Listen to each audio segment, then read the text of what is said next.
naglalabas ako. Ganda mo naman maglaba. Ang sexy mo naman maglaba. Para kasi Madonna. Ayun siya naglalaba. At marami siya nilaba, dinabay niya sa akin. Eto po yun sa Tapon mo na yan. Ayan po. Ayan po mga kapuso. Ang sipag-sipag niya. Pinagsisipagan ko lang po para sa mahal ko.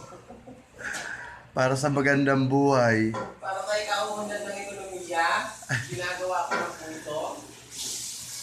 Kahit naglalaba siya, glamorosa pa din siya. Ayan, oh.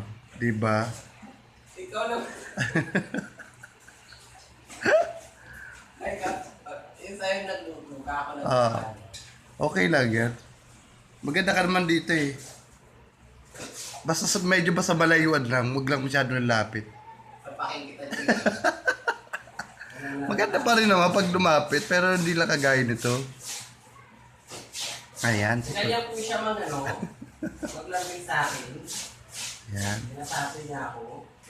Kuskus. Kunyari marunong maglaba, di ba? Pinipilit niya kahit di siya marunong. Pinipilit niya ang pagiging housewife. Sinasa puso niya po, mga kapuso. Kahit tamad na tamad siya, sige pa rin. Babatuin na kita dyan. Ayan, no. Ayan mga pantalon niya. Kahit ang bibigat labhan, carry lang. Siyempre naman. Para sa pagbabago.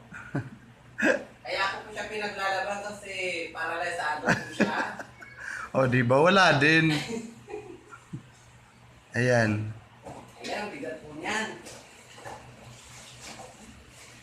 Mamaya pagpasok niya, sumapakiramdam. Ayan na. Okay.